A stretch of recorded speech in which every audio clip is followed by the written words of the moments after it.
ಇವತ್ತು ಮನೆಯಲ್ಲಿ ನಾವು ಡಿಫ್ರೆಂಟ್ ಆದ ಪನ್ನೀರ್ ಪಾಯಸ, ಪನ್ನೀರ್ ಶಾವಿಗೆ ಪಾಯಸ ಯಾವ ರೀತಿ ಮಾಡೋದು ಅಂತ ನೋಡೋದ ಬನ್ನಿ. ಸಿಂಪಲ್ಲಾಗಿ ಬೇಗ ಆಗುತ್ತೆ, ಹಂಗೆ ತುಂಬಾ ಟೇಸ್ಟಿಯಾಗಿರುತ್ತೆ. ನೋಡಿ ಎಷ್ಟು ಚೆನ್ನಾಗಿ ಕಾಣ್ತದೆ, ತುಂಬಾ ಚೆನ್ನಾಗಿರುತ್ತೆ, ಬೇಗನೂ ಆಗೋಗುತ್ತೆ. ನೀವು ಮನೆಯಲ್ಲಿ ಟ್ರೈ ಮಾಡಿ ನೋಡಿ.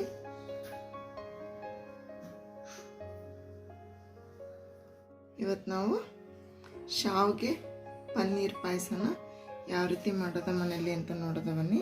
ಇಲ್ಲಿ ನಾನು ಶಾವಿಗೆ ಹುರಿದಿರೋದನ್ನೇ ತೊಗೊಂಡಿದ್ದೀನಿ. ಹುರಿದಿರೋದಿಲ್ಲ ಅಂದರೆ ನೀವು ಮಾಮೂಲಿ ಶಾವಿಗೆ ತೊಗೊಂಡು ಹುರ್ಕೊಳ್ಳಿ. ನೋಡಿ ಪನ್ನೀರನ್ನ ಸಣ್ಣದಾಗಿ ಈ ರೀತಿ ತುರ್ಕೊಂಡಿದ್ದೀನಿ. ಮತ್ತು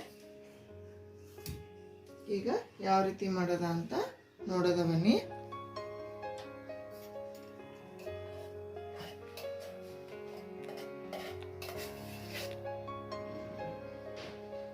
ಇದಕ್ಕೆ ಪಾತ್ರೆ ಇಟ್ಬಿಟ್ಟು 1 ಟೇಬಲ್ ಸ್ಪೂನ್ ಅಷ್ಟು ತುಪ್ಪ ಹಾಕೋತಾ ಇದ್ದೀನಿ.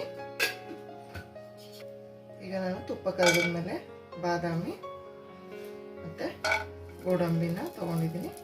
ಅದನ್ನು ಸ್ವಲ್ಪ ಒಂಬಣ್ಣ ಬರೋವರೆಗೂ ಫ್ರೈ ಮಾಡ್ಕೊತೀನಿ.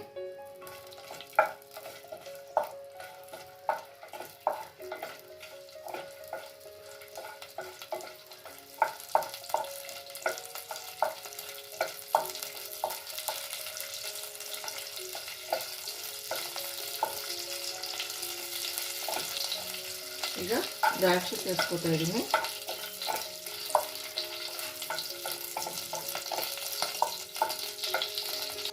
ನೋಡಿ ಇಷ್ಟು ಫ್ರೈ ಮಾಡಿಬಿಟ್ಟು ಡ್ರೈ ಫ್ರೂಟ್ಸ್ನೆಲ್ಲ ಎತ್ತಿಟ್ಕೊಂಡಿದ್ದೀನಿ. ನೆಕ್ಸ್ಟು ಇಲ್ಲಿ ಅದೇ ಪಾತ್ರೆಗೆ ಹಾಲು ಹಾಕ್ತಾ ಇದ್ದೀನಿ.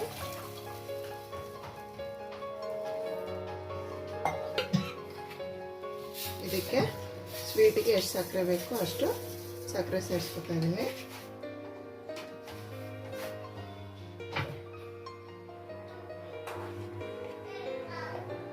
ನೀಟಾಗಿ ಮಿಕ್ಸ್ ಮಾಡ್ಕೊಳ್ಳೋದ. ಈಗ ನೋಡಿ ಹಾಲಿಗೆ ತುರಿದಿರೋಂಥ ಪನ್ನೀರನ್ನ ಸೇರಿಸ್ಕೊತಾ ಇದ್ದೀನಿ.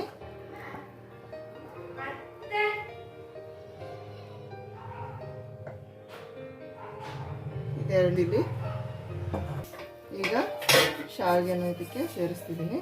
ನಾನಿಲ್ಲಿ ಹುರಿದಿರೋ ತೊಗೊಂಡಿದ್ದೀನಿ, ಅದಕ್ಕೆ ಹಂಗೆ ಡೈರೆಕ್ಟಾಗಿ ಹಾಕ್ತಿದ್ದೀನಿ. ಇಲ್ಲ ಅಂದರೆ ನೀವು ಫಸ್ಟೇ ಹುರಿದು ಎತ್ತಿಟ್ಕೊಳ್ಳಿ. ಈಗಿದು 1-2 ನಿಮಿಷ ಇದರಲ್ಲಿ ಚೆನ್ನಾಗಿ ಬೇಯಬೇಕು.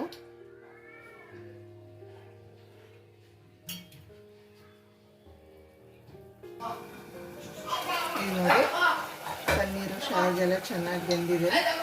ಈಗ ಡ್ರೈ ಫ್ರೂಟ್ಸು ಇದಕ್ಕೆ ಸೇರಿಸ್ತಾ ಇದ್ದೀನಿ.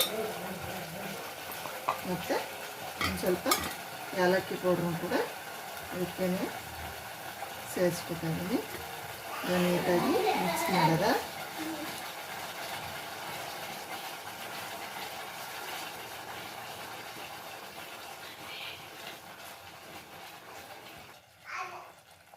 ನೋಡಿ ಇದು ಸ್ವಲ್ಪ ಗಟ್ಟಿಯಾಗಿದೆ, ಅದಕ್ಕೆ ಇನ್ನೊಂದು ಸ್ವಲ್ಪ ಹಾಲನ್ನ ಬಿಸಿ ಮಾಡಿಬಿಟ್ಟು ಸೇರಿಸ್ತಾ ಇದ್ದೀನಿ. ಈಗ ಮಿಕ್ಸ್ ಮಾಡ್ತಾ ಇದ್ದೀನಿ. ಈಗ ಪನ್ನೀರ್ ಪಾಯಸ ರೆಡಿ ಇದೆ.